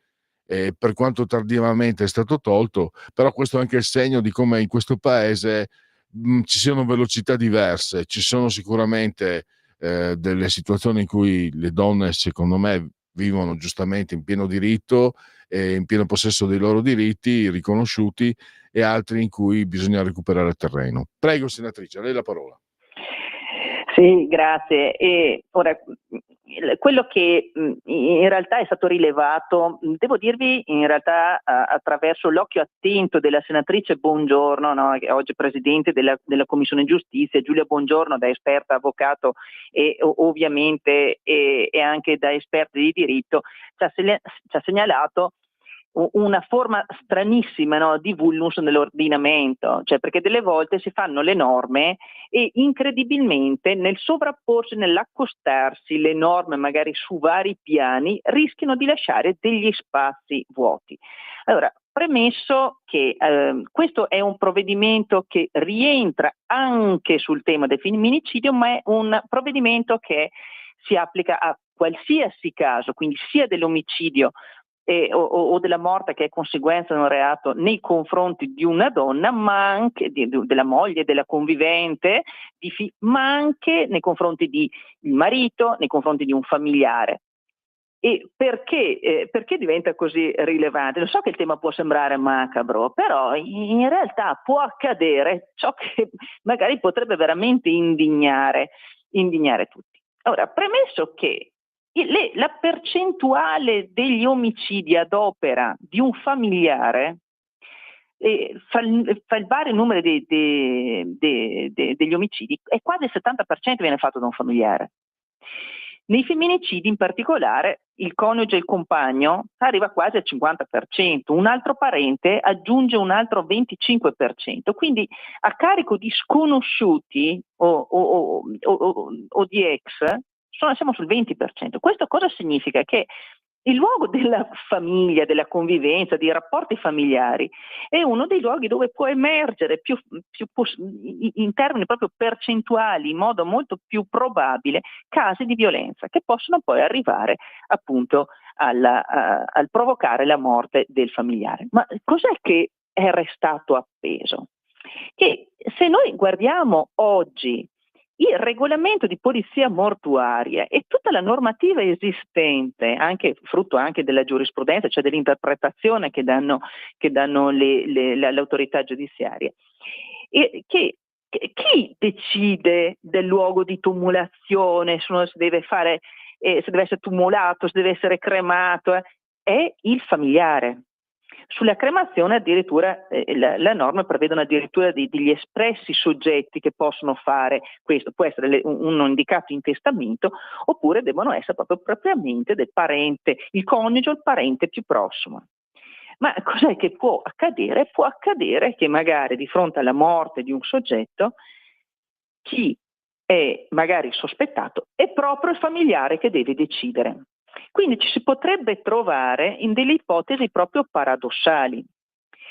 È vero che, perché bisogna anche descrivere le situazioni come sono, è vero che in caso di sospetto che una morte sia dovuta a reato può scattare il provvedimento dell'autorità giudiziaria che dispone il sequestro, magari per fare il sequestro della salma, per fare magari autopsia o quant'altro, e che quindi per fare il seppellimento occorra poi l'autorizzazione, il nulla osta del PM, del pubblico ministero. Ma potrebbe essere che in un lasso di tempo, no, che si apra magari se una parentesi, magari il provvedimento non interviene, magari vi sono varie ragioni perché magari il sequestro è rimandato, nel frattempo magari avviene la tumulazione. Quindi ci sono due ordini di problematiche che possono sorgere dal fatto che il familiare indagato sia poi quello che dispone della salma, perché per un verso può essere che egli stesso magari voglia la cremazione perché magari fa scomparire delle prove, un avvelenamento, una lesione, e quello che vediamo delle volte anche un po' anche nei film, no? Fa sparire il corpo facendolo cremare. Difficile che dalla cremazione poi possono emergere dei dati che possono essere poi riscontrabili, no, attraverso delle analisi. E quindi questo è uno dei temi, è l'inquinamento della prova. Magari questo poi sarà assolto, magari questo non avrà proprio responsabilità, ma punto di domanda, finché non è accertato, resta il punto di domanda che magari su quella cadavere si potevano eseguire degli accertamenti. Ma vi è un secondo ordine che però teniamo a sottolineare. È un secondo ordine che va oltre il processo penale. Ma possiamo pensare, immaginare che il sospettato di un delitto grave, anche se solo è sospettato, o possa decidere cosa fare della salma. Mettiamo il grande oltraggio, magari decidere una inumazione, magari in modo, non lo so, sterile, in una bara da poco prezzo, senza un fiore, cioè ci sono potrebbe essere un modo anche di insistere sul suo intento, magari di cancellare, no? Anche il ricordo e la dignità di persona anche attraverso questo sistema. Quindi non pensiamo che non ci possa essere anche questo tipo di profilo, ma anche per rispetto degli altri familiari. È chiaro che il parente più prossimo è il coniuge e il figlio, ma se il figlio e il coniuge sono imputati, vogliamo poi vedere prendere una decisione su quella salma, magari facendo venire meno a proprio quel senso anche del rispetto, no? Del post mortem, su quello che è il momento dell'esequio, il momento del saluto, e magari lasciare che magari i parenti, il cugino, il fratello, la sorella, il nonno, no? Possono vedere magari in qualche maniera vituperata la memoria. E quindi si è semplicemente introdotto una nuova norma, ed è una norma che puntualizza anche norme esistenti, ma che semplicemente vuole dire cosa? Che nel momento in cui tu intanto sei condannato, quindi dove tu hai la condanna per non solo l'omicidio, ma per la morte come conseguenza di altro reato, tipo i maltrattamenti, tanto per dirne uno, oppure per altre fattispecie che sono ad esempio il cosiddetto un aiuto al suicidio, un omicidio del consenziente, l'infanticidio, cioè il genitore che uccide il figlio. E come pena accessoria è quella proprio di togliere ogni diritto che possa riguardante la disposizione delle spoglie. Poi si prevede una sorta di preclusione, di sospensione, che dal momento in cui il soggetto è iscritto nelle notizie di reato come indagato, e fino alla sentenza di finale di proscioglimento. Pronto? È caduta la linea, credo, perché non sento più la senatrice Stefani quando ci stava appunto spiegando gli aspetti di questa legge, e si stava parlando anche di femminicidio. Erika Stefani, segretario a Palazzo Madama, vediamo se riusciamo a ripristinare allora è un po' l'inconveniente della diretta, è un orario un po', diciamo, più forse sta chiamando lei, è un orario un po' più complicato, perché generalmente gli intervistati qui in Parlamento sono in aula a quest'ora, proprio, ma magari alla mattina o alla sera sono fuori dall'aula, invece adesso sono in aula perché sono spesso e volentieri impegnati in lavori assembleari, e nell'aula il segnale non arriva.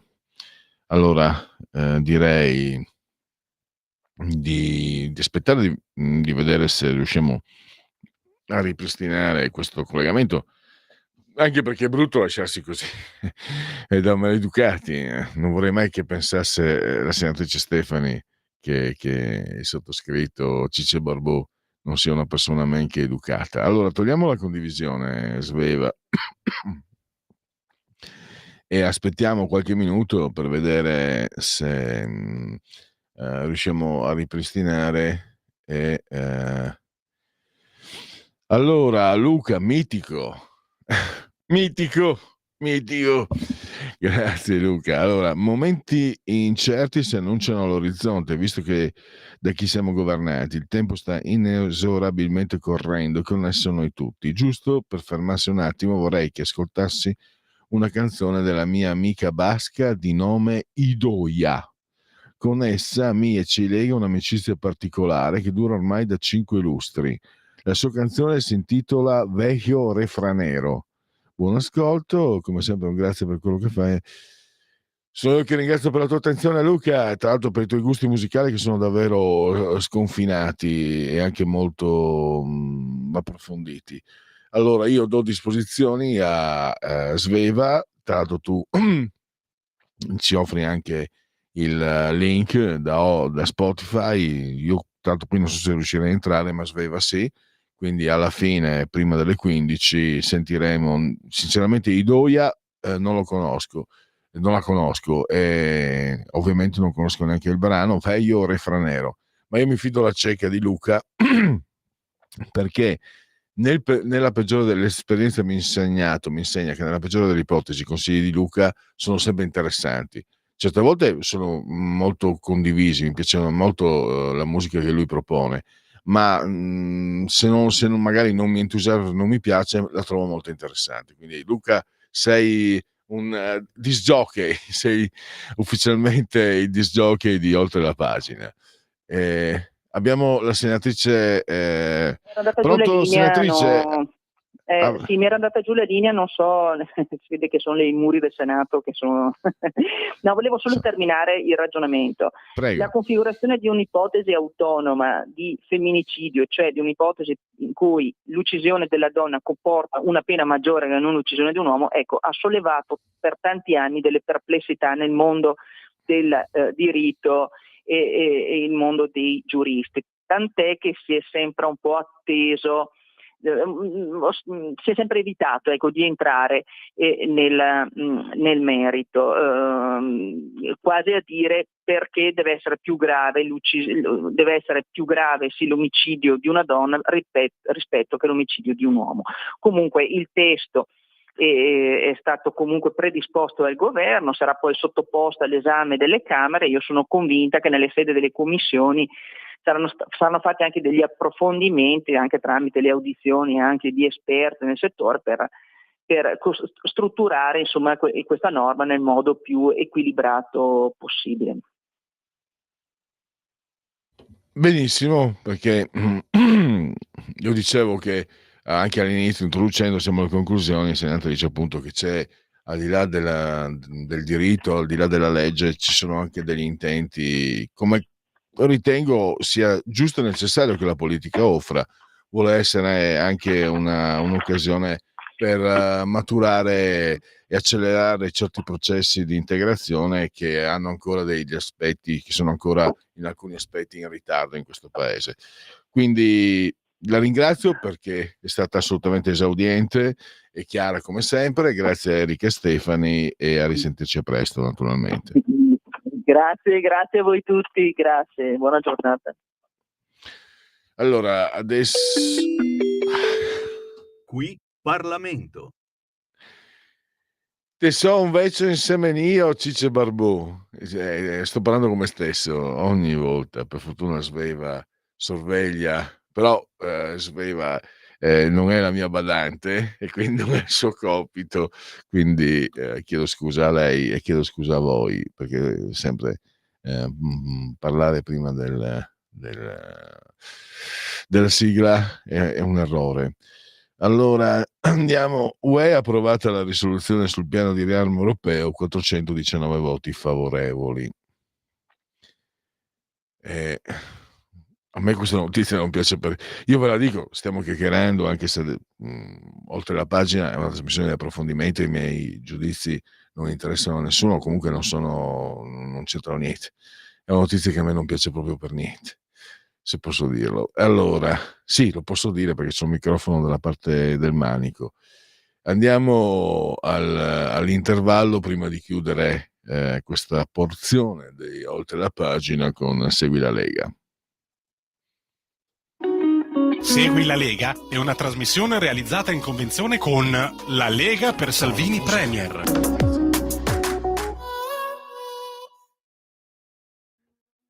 Allora,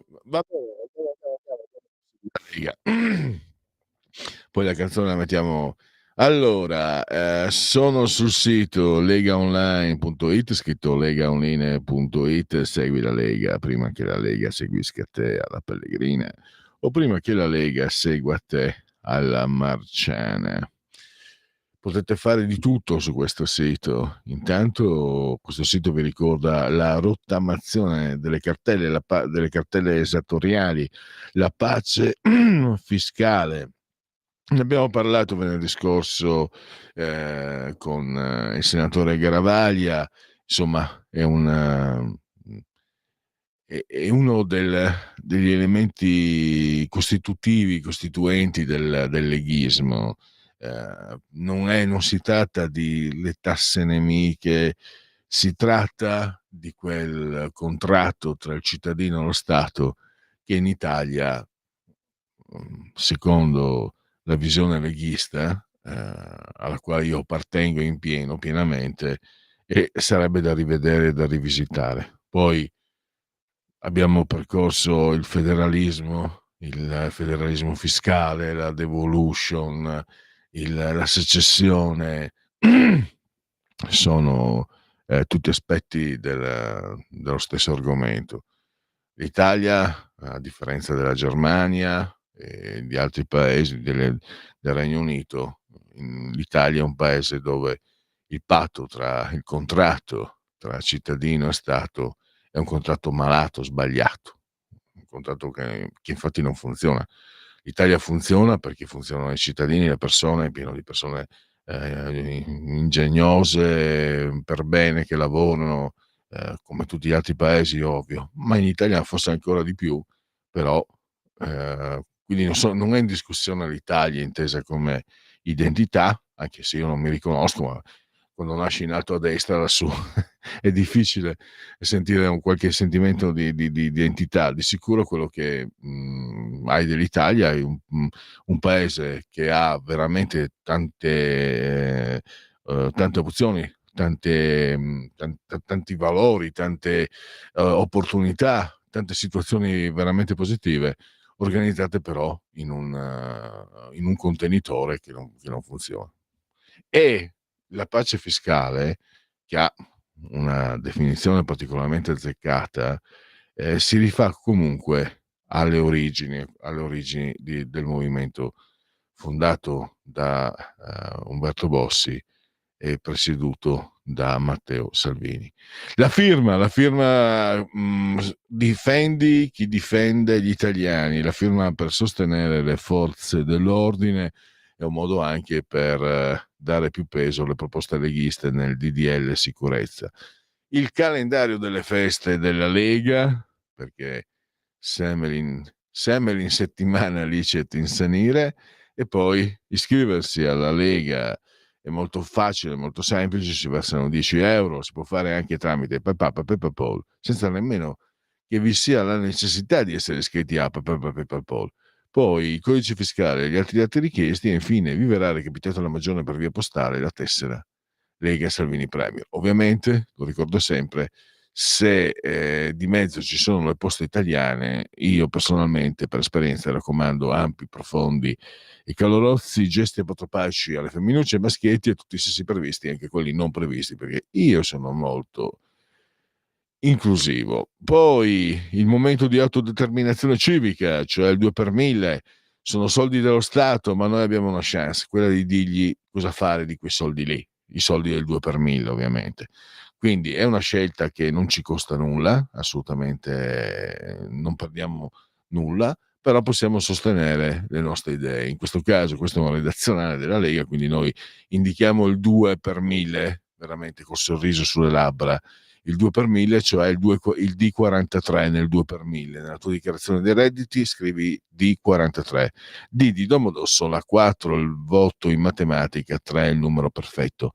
Le apparizioni di loro, gli eroi della Lega e i suoi esponenti politici. Andiamo con oggi pomeriggio alle 17:15, rubrica Economia, emittente Sky TG24 con il sottosegretario al lavoro Claudio Durigon.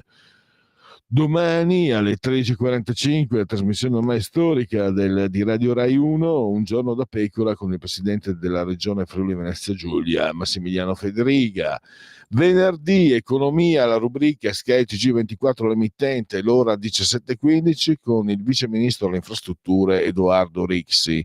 E chiudiamo con lunedì, eccolo qua, Massimo Garavaglia, la rubrica ancora economia, l'emittente ancora Sky TG24, l'ora è sempre la stessa, 17:15 con Massimo Garavaglia lunedì. E direi che possiamo chiudere.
Lo amiamo perché ci offre sempre le cose più buone e naturali. Linea Alberto Acerbis! Buongiorno Sammy, buongiorno cari amici di Radio Libertà.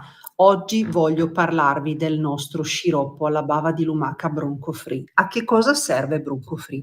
Serve per tutti i processi alterati delle vie respiratorie. Avete presente quando abbiamo quel senso di pesantezza sullo stomaco, quando sentiamo che abbiamo la tosse secca, oppure quando abbiamo quella fastidiosissima tosse grassa che non ci fa dormire la notte e il nostro medico ci prescrive un mucolitico. Ecco, Bronco Free è un mucolitico perché contiene appunto la bava di lumaca, gli enzimi litici che aiutano proprio a fluidificare il catarro, favorirne l'espettorazione e riuscire veramente a uscire molto più facilmente da tutte le problematiche respiratorie che noi abbiamo, soprattutto in questa stagione. Mi rivolgo anche a chi è fumatore e quindi deve convivere tutto l'anno con la tosse. Bronco Free è la soluzione ai vostri problemi. Io oggi voglio farvi un'offerta straordinaria. Bronco Free potete provarne anche solo un flacone, 24 euro. In questo caso ci sono le spese di trasporto, ma la grande offerta oggi per voi è questa. 3 flaconi di Bronco Free a 59 euro. E se dite ascolto Radio Libertà, voi non pagate la spesa di trasporto. E se aggiungete dicendo ho sentito la pubblicità che ha fatto Miriam stamattina in radio, avete anche un omaggio da parte mia. È davvero Bronco Free la soluzione a tutte le problematiche respiratorie? Pensiamo anche ai nostri bambini, i nostri nipotini, li accompagniamo a scuola e il giorno dopo tornano pieni di raffreddore. Ecco, in tutte queste situazioni Bronco Free. All'interno trovate un bugiardino per capire bene come si utilizza. Vi ricordo che è senza glutine e senza lattosio. Come fare per prenotarlo? 030 68 40 408, ripeto 030 68 40 408. Vi aspetto, ciao a tutti.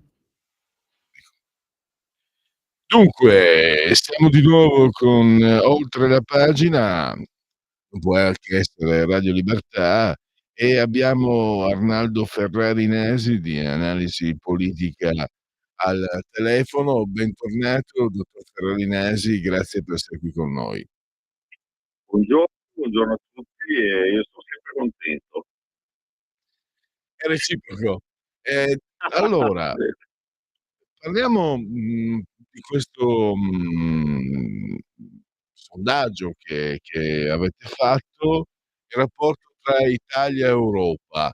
È un rapporto, io vado alle conclusioni, è un rapporto, un matrimonio che ancora regge, perché solo il 15% vorrebbe il divorzio, se non sbaglio il 15%,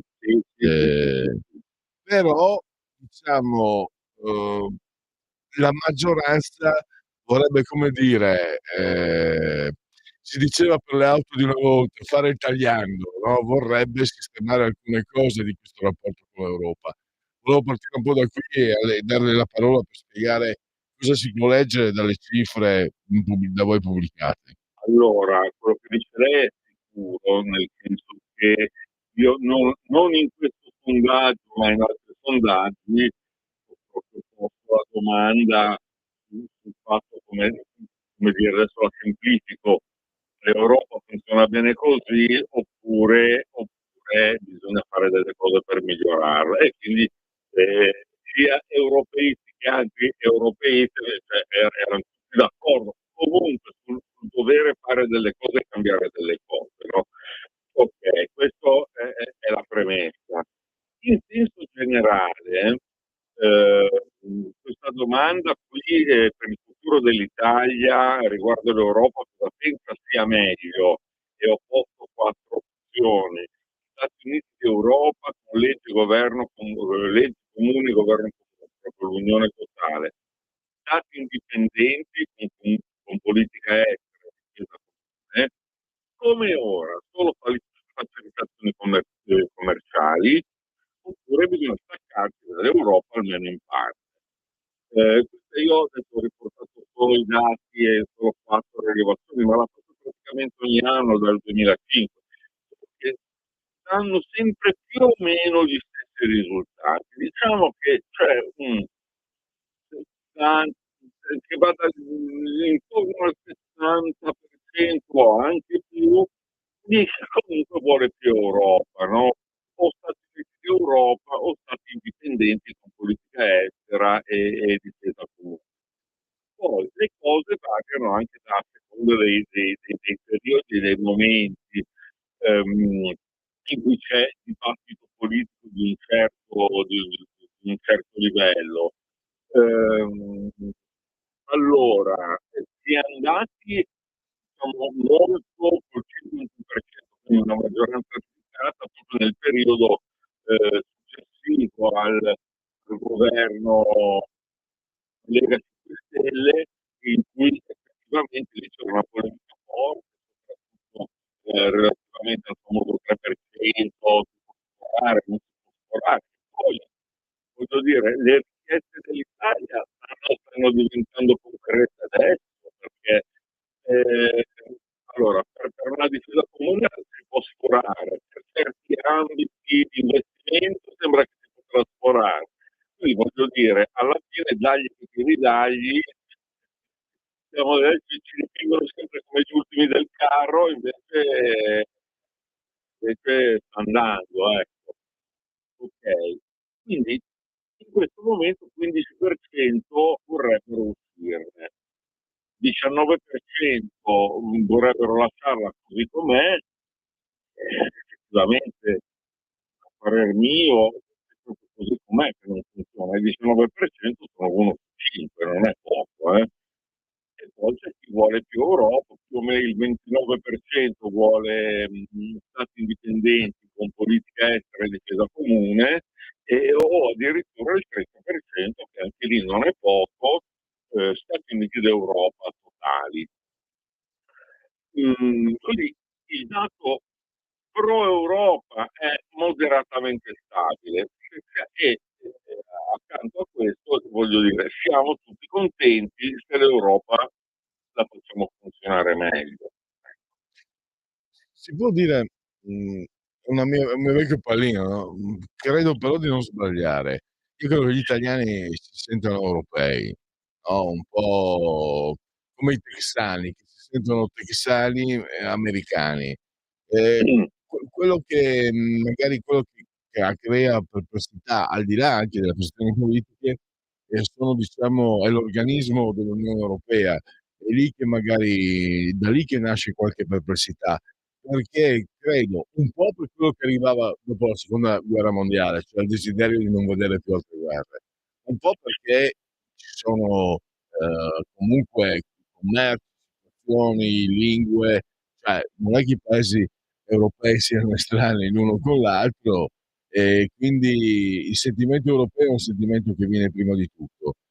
Quando ci sono dei dubbi credo che sia rivolto ai palazzi di Bruxelles, Strasburgo e Francoforte. Ma anche secondo me, voglio dire, cioè, ora chi è proprio anti-europeista dice no, ma ci siamo sempre sparati addosso fino a quasi neanche 100 anni fa, è vero, no? Per il trasporto, vabbè, ma il mondo era quello, quindi voglio dire, c'era la Francia o i franchi e di qui e di là, e gli spagnoli di Asburgo, eccetera. Però adesso il mondo è cambiato, cioè, sei più vicino ad un danese, che io effettivamente sono lontano da un danese, no? Cioè, ma sei più vicino a un cinese, che cavolo, a un danese, comunque, cioè, voglio dire, un danese è quasi un fratello in confronto, no? Non pensa? Poi, quindi alla fine, voglio dire, mentre durante il Rinascimento o prima ancora contavano i comuni, e poi contavano i ducati, e poi contavano le piccole repubbliche, gli staterelli italiani, adesso poi le nazioni, adesso se vogliamo contare nel mondo abbiamo i grossi blocchi, il blocco cinese, il blocco americano, il blocco cinese, l'India che ha 1,4 miliardi di persone, che prima o poi diventerà, e quindi noi per forza, ragazzi, ma noi siamo 400 e passa milioni di persone e con tecnologia e con una storia che alla fine è in qualche modo comune, sebbene fatta di mazzate in testa, sebbene fatta di mazzate in testa. Quindi facciamo funzionare questo meccanismo, punto. Questa è la mia opinione, però insomma è l'opinione di molti. Sì, io stavo anche pensando, per esempio, quando parlava, no, le mazzate, da dove vengo io, ma è una caratteristica tutta italiana, c'è un campanilismo, adesso meno, sto parlando dei miei tempi, c'era un campanilismo estremamente acceso, quindi magari veramente persone di paesi confinanti che si menavano, se le davano, però poi no, io sono friulano, poi io sono del nord, poi io sono italiano e poi si andava così. Credo che l'Europa, da questo punto di vista, mette in atto un meccanismo simile, partendo anche da quelle origini che diceva lei. Una curiosità, professor Nasi, quanto conta la piattaforma culturale? Perché abbiamo in comune, con gli altri europei molti, sto pensando al mio adorato Shakespeare, ma sto pensando anche a Baudelaire, sto pensando a Cervantes, sto pensando per esempio, io parlo sempre per carità, sono ignorante, cerco di ragionare. Per esempio io considero, i russi degli europei perché quando cominci da Esatto. adolescente, cominci le letture un po' più impegnative, sì, c'hai i grandi, autori francesi, ma hai anche Dostoevskij, Gogol, eccetera. Assolutamente, ma infatti. Una sua idea, mi interessava una sua opinione. No, allora, la mia opinione personale è anche riflessa rispetto a sondaggi che facevo anche un po' di tempo fa, ed adesso non posso più farli per la situazione che c'è con la Russia in questo momento, no? La domanda era: ma la Russia è Europa o no? Certo che è Europa, ma voglio dire, la musica, il balletto, la letteratura, gli autori russi sono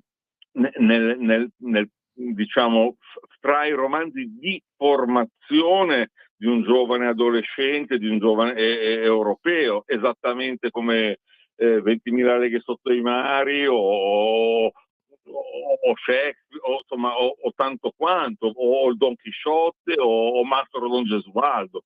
Cioè non esiste che uno non abbia letto una roba del genere, no? Sceneggiato alla Rai, Guerra e Pace, voglio dire, no? Cioè, non è Guerra e Pace. Mi perdoni, l'anno preciso 71-72, i fratelli Karamazov, c'era, se non sbaglio, anche Umberto Orsini, faceva 14 milioni e mezzo di spettatori. Esatto, voglio dire, quindi adesso ci sono stati un mucchio di errori nei confronti della Russia.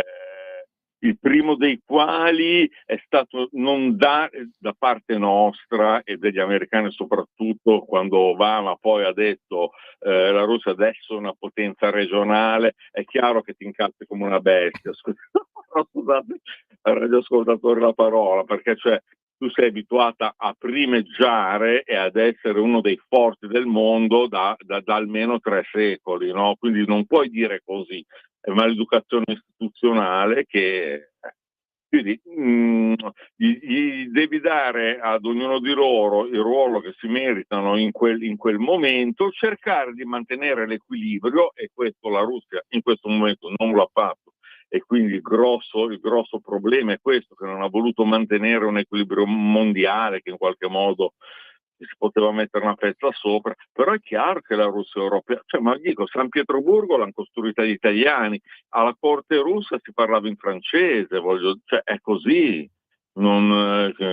così come la corte inglese, si parlava così come dai Savoia.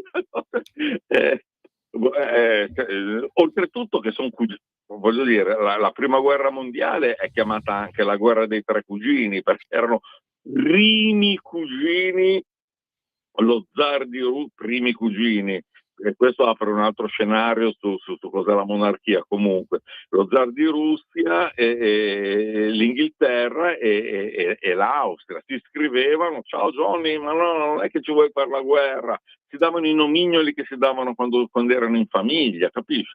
Qui è tutto assolutamente legato. A livello culturale poi siamo tutti cristiani, poi ognuno con le proprie differenziazioni anche dovute alle diversità etniche, no? Perché i protestanti sono quelli del nord, no? E gli ortodossi sono rimasti quelli dell'est, no? E noi cattolici siamo quelli del Sacro Romano Impero fondamentalmente, no? Quindi insomma quello è. Però sempre cristiani, cultura uguale, musica uguale, cioè fondamentalmente uguale, musica vera, musica classica, musica. Non vedo quale sia il problema, se non che il problema c'è. Purtroppo sono problemi pratici che vanno risolti con le parole, non con i fatti, ecco. Parer mio. Assolutamente. Allora io direi, scusate, fiuma. Allora, diciamo quindi l'esame europeo è superato dagli italiani, ci sono però da alcune cose da registrare e credo che lo vedremo anche più avanti con le ulteriori indagini demoscopiche, statistiche di analisi politica, come sempre fa ormai dal 2005 Arnaldo Ferrari Nasi con analisi politica, appunto. Allora, io intanto la ringrazio davvero per la sua consueta disponibilità e a risentirci presto, naturalmente. A presto, che ne ho una nuova, adesso poi gliela mando. Me lo dica, non mi lasci mi dica il tema, per favore, mi ho messo curiosità. Allora si chiama, anche lì è una serie di sondaggi che faccio da tanti anni, si chiama Volontà di difesa, è una cosa che ho ripreso da altri paesi esteri e che chiede semplicemente se l'Italia fosse attaccata militarmente, lei sarebbe disposto o no a contribuire per la difesa del paese? Non ce lo dico il risultato. No, perché poi l'ho fatta anche sull'Europa questa cosa qui. Lei sarebbe disposto a contribuire alla difesa del paese se un alleato dell'Europa? È una cosa che tra l'altro io faccio da anni e invece adesso è venuta proprio concretamente, quindi sarà divertente vedere i risultati. Ne abbiamo già parlato, lei è un sociologo e quindi i quesiti partono da contesti determinati che vanno a analizzare la composizione sociale del nostro mondo. Mi ha colpito perché facevo questa riflessione. Io sono adesso scandalizzato, non è la parola che va bene, ma la superficialità e la leggerezza con cui si parla di guerra in questi ultimissimi periodi. E mi è venuto in mente adesso che lei ha annunciato questo sondaggio di cui parleremo, la prenoto già la prossima settimana, che da ragazzi, non so se succedeva anche a lei, ci si interrogava, almeno io vengo dal Friuli, terra di confine, quindi ci si aspettava che entrassero i comunisti da lì, per dire, e si interrogava, ci si chiedeva, ma tu andresti in guerra? Ma tu... E allora c'era quello che diceva io sì, ma solo per difendermi, no, io andrei, eccetera, c'era quello più nazionalista e quello meno, eccetera.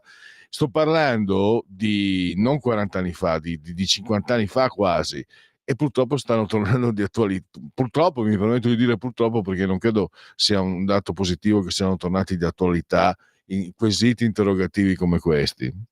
Ma no, certo, ce l'eravamo dimenticati e abbiamo capito che in qualche modo ci sono ancora, ma guardi anche quello che sta succedendo nel sud, cioè fianco, non nel sud Italia, fianco sud del Mediterraneo, voglio dire, c'è una situazione di guerra, ci sono i russi, ci sono i turchi in Libia. Cioè, è una cosa che non ci avevamo pensato noi a questa cosa qui.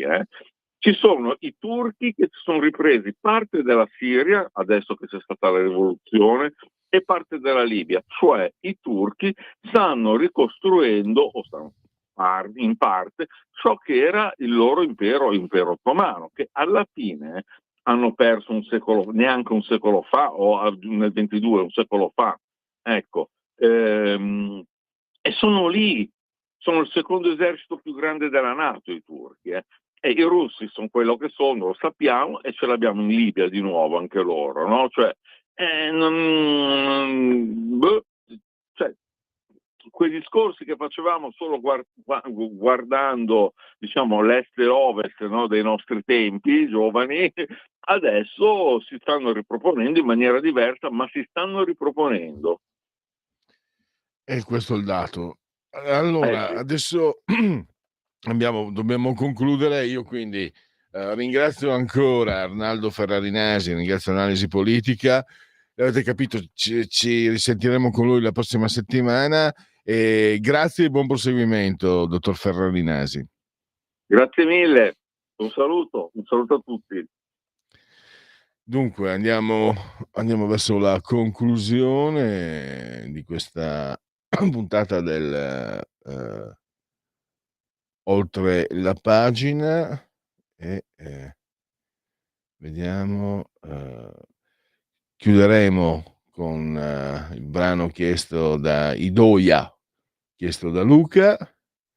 E ti dicevo, Sveva, posso parlarne anche, mi si rompe la poesia. Non l'avevo mai letto il testo, c'era il testo per ogni cinquantennio, no? Che spiegavo a Sveva. La prima volta che l'ho sentito avevo 22-23 anni, poi lo senti a 20, a 40, 50, cambiano le sensazioni. Questo bel brano di Paolo Conte. Io ero convinto, perché c'è questa frase, lui dice nel gruppo manca mai qualche avvocato, a lui tocca di fare il bel discorso, la faccia sua collerica si accende e ci confonde.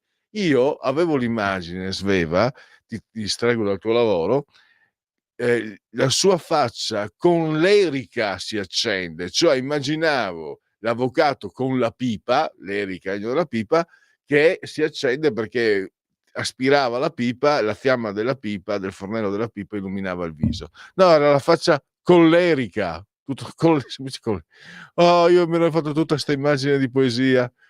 Noi poetici vediamo sempre. Di collera, non collerica. È giusto, se non ci fossimo noi a illuderci, noi poeti, il mondo sarebbe più crudo. Cioè, noi poeti evitiamo, a voi che poeti non siete, la perdita di tempo dell'illusione. Noi possiamo illuderci e quindi siamo noi che paghiamo il biglietto anche per voi. Siateci grati. No, grazie veramente a Sveva, sontuosamente sotto il comando di regia tecnica, e grazie a voi per aver scelto anche oggi Radio Libertà. Miau.